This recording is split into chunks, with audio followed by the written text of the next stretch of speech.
لیکن فضل الرحمان صاحب نے جو بات کی ہے، اب تو چونکہ وہ بڑی سٹیٹ بات کر رہے ہیں نا جی، اینٹی اسٹیبلشمنٹ، لیکن یہی فضل الرحمان صاحب تھے جس کے بارے میں آج علی امین گنڈاپور صاحب بولے.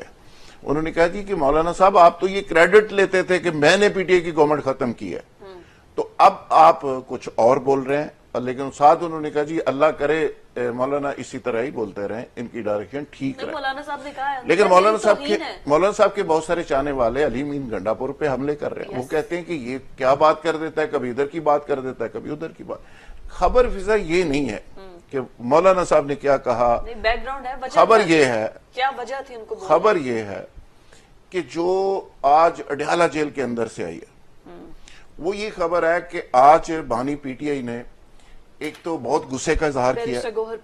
بیرسٹر گوہر کو انہوں نے یہ الفاظ تک کہے ہیں مبینہ طور پہ، جو میرے تک پہنچے. انہوں نے کہا کہ یہ بزدل آدمی ہے، ان کو نکالیں، چھوڑیں، فارغ کر.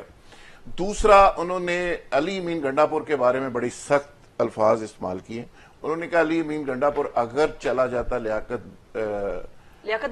باغ تک پہنچ جاتا تو وہ زیادہ بڑا، تو وہ بہت بڑا لیڈر بن سکتا تھا، لیکن اس نے موقع ضائع کیا اور ہر بار وہ ایسا ہی کرتا ہے. انہوں نے اعظم سواتی صاحب گئے، اپریشیٹ کیا ہے جو ان کے زیادہ بولنا اور لاؤڈ اور یہ اعظم سواتی صاحب گئے ادھر صفائی دینے کے لیے. اعظم سواتی صاحب نے کہا جی کہ میں تو سپریم کورٹ میں بڑے وکیل لے کے گیا. تو انہوں نے کہا جی میں دیکھ لیا، اخبار میرے پاس آتا ہے سواتی صاحب، مجھے خبریں باقی نہیں آتی، اخبار سے میں نے پڑھ لیا آپ کتنے وکیل لے کے گئے تھے اور آپ نے کیا کیا، صفائی دینے کی ضرورت نہیں. اور ساتھ کہا کہ آج آپ کس کی صفائی دینے آئے ہیں، کس کے کہنے پہ آئے ہیں.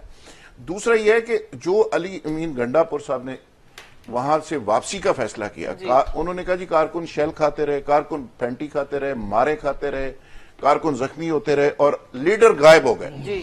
اب پی ٹی آئی کے اندر سچویشن پریکٹیکلی یہ ہو گئی ہے کہ ورکر آگے ہیں، لیڈر پیچھے ہیں. یعنی ڈائریکشن لیس بھی موپ ہے اور لیڈر لیس بھی ہے، اور لیڈرز موسٹلی کمپرومائزڈ ہیں.